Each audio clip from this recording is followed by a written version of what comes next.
Hey guys. Alright, we're going to keep reading our book. My Big Fat Zombie Goldfish. We are on chapter 4. This chapter is called A Frankenfish. Did you see that? I turned to Pradeep. What? Pradeep was drying his hands on the bathroom towel. The way Frankie looked at me. He winked. I stared down at the goldfish, but now he was looking around in the normal way that goldfish do. You know, where one of their eyes is looking at the wall and the other eye is looking up at your left nostril at the same time. Never mind, I said, shaking my head. We've got to get Frankie back in his bowl before Mark notices he's gone. Or else. You're dead meat. Pradeep finished my words. We ran back into Mark's room to grab the bowl of gloopy green water. You can put him back in the bowl. The gunge will kill him, Pradeep said. I'm sorry, let me reread that. You can't put him back in the bowl. The grunge will kill him, Pradeep said. We can't put him in the clean water. Mark will notice and kill me, I said. And then he'll kill Frankie. We ran back into the bathroom, sat on the radiator, and stared at Frankie swimming around in the sink. Then I had an idea. Hey, what if we make it green and with safe stuff? Remember that green food coloring stuff your mom used last St. Patrick's Day? I mean, if it's okay for people to eat, it's got to be okay for fish to swim in, right? Pradeep thought for a sec. It'll have to be. Pradeep's mom isn't Irish. She just gets really into holidays. You can pretty much name a holiday, and Pradeep's mom has made a party for it. When we went over there for her St. Patrick's Day party, she had dyed everything green. We even had green finger sandwiches, which, it turns out, don't have real fingers in them. Total false advertising. And she had green milkshakes and green cupcakes with green icing. It was cool, except that when you eat 17 green cupcakes in a row, it means you throw up in green. We have to get some of the green food coloring from your kitchen, I said. I can't go home, Pradeep said. My mom will make me stay for the Earth Day polar bear pajama party that she's having. I looked at Pradeep with a face that said, I can't even ask why she would do that. He answered my face. She says the North Pole has really long nights and the polar bears sleep a lot. So they'd want a pajama party. He paused. I told her it didn't work. Never mind. Okay, I'll go and get the food coloring, I said. As I started for the stairs, I could hear the thump, thump, thump of Mark's music coming through his headphones. He must be on the couch just by the steps. There was no way I could sneak past. Okay, I'm taking escape route 5. Pradeep and I had planned 16 different escape routes from both our houses, just in case of a code red. Route 5 was out of my bathroom window. Pradeep, it's up to you to stop Mark from coming upstairs before I get back. You can count on me, Pradeep said. I'll think of something to keep him occupied.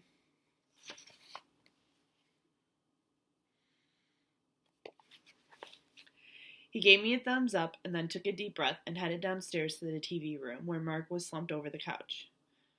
Can I say, that's a really cool white scientist coat you're wearing, Pradeep said. I heard him start to tell Mark about the nature special on the National Geographic Channel that shows you what's really in a crocodile's stomach. Time for escape route 5. I opened the window of the bathroom and stood on the toilet lid to climb out onto the garage roof. Suddenly, it looked a lot further down to the roof than it had in the drawing we'd done in Pradeep's notebook. No going back now, though. I edged out the window. Then I heard a splash and a thwop. Before I even turned around, I knew what that sound was. It was the sound of a wet goldfish hitting a tiled floor. Dun, dun, dun. Okay, that was the end of chapter 4. Let's keep reading to chapter 5. Chapter 5 is called That's No Ordinary Goldfish.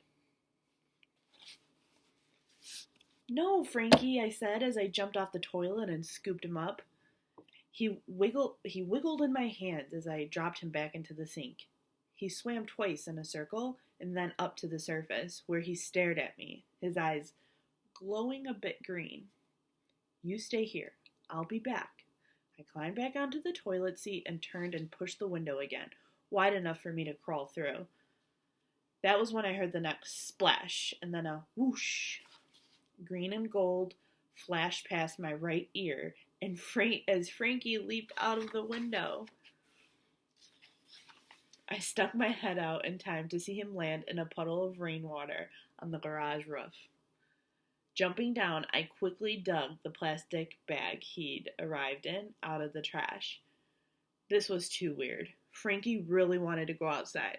None of the ping pong ball fish ever did anything like this. Once I'd filled up the bag with water, I scrambled out onto the roof. I guess you're coming with me then, I said as I scooped up Frankie from the puddle and plopped him in the bag. I tied a knot in the top and held the bag in my teeth as I climbed down the side of the garage. My feet felt for the top of the compost bin. Got it. From there, I jumped down onto the lawn. Escape Route 5 was a success, even carrying a fish. I ran around to the front of the house and peeked through the window. I could see Pradeep's back. He was sitting in a chair and Mark was standing in front of him, showing him his chemistry set. If Pradeep could just keep Mark downstairs for a bit longer, then Frankie and I would be back before he noticed. In seconds, I was at Pradeep's back door, inching it open. His mom was inside making popcorn. Popcorn kernels popped and banged so loudly she didn't hear the door open. She rolled some popcorn pieces in green marshmallow fluff and rolled some others in blue marshmallow fluff and then squished them into little round globes. Then she poured melted white chocolate over the top of each of the little earths. It took me a second, but then I got it. Melting polar ice caps. Cool. Samina, she called out, "Can you come and help Mommy take out our party plates?"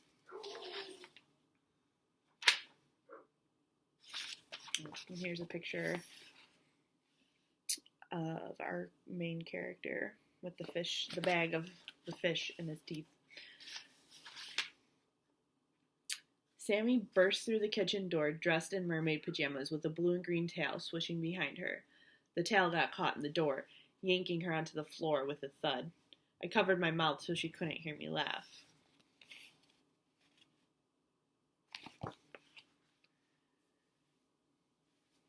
And before you say anything, laughing at little sisters doing stupid things is totally not evil.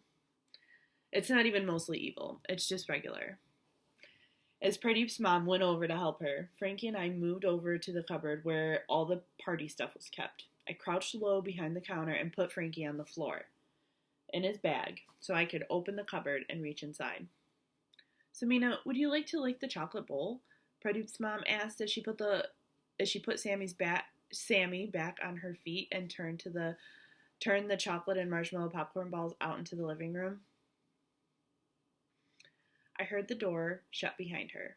Sammy toddled over to the counter that we were hiding behind. "Bowl," she announced in that really serious way tiny kids have of saying stuff. She stuck her hands in the bowl, smeared them around, and started to lick the chocolate. Then she squealed, "Fishy, fishy." I peered around the corner to see Sammy jumping up and down on the spot and Frankie swishing his tail in circles and paddling his front fins at the same time to roll the bag toward her. How did he figure out how to do that? Here's a picture of him in the bag.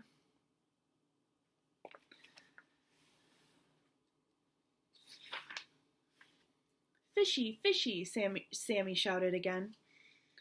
I jumped out from behind the counter. "Shh, Sammy."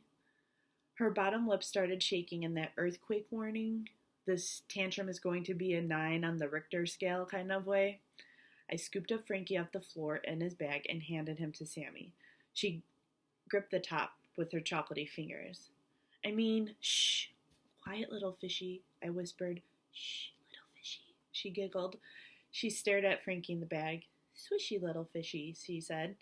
I ran back to the cupboard and searched. Flour, sugar, sprinkles, icing, tiny little icing polar bears. Aha! Food coloring. I grabbed the little green bottle and ran back to Sammy and Frankie. Sammy was still holding the bag, but she was much quieter now. She just whispered, "Swishy little fishy," over and over. Frankie stared at her with his big, green, bulging eyes, and she just stared ahead. What was with this goldfish? He could survive toxic guns, jump out of windows, and now he can make the noisiest little kid on the planet go quiet? As I looked at Frankie, a little light bulb went on, somewhere in the back of my head. Frankie's glowing green eyes. They looked like the undead gaze that the zombies in Mark's comics used to hypnotize people. And Sammy's stare. One of her eyes was looking at the wall and the other one was looking up at my left nostril at the same time. It was a goldfish stare. Maybe I hadn't saved Frankie's life at all when I shocked him with the battery. Maybe I brought him back from the dead. And now Frankie was a big fat zombie goldfish. And somehow he had hypnotized my best friend's sister. And that's a little picture of his light bulb going off in his head. Alright. Stay tuned. We'll read another couple chapters soon.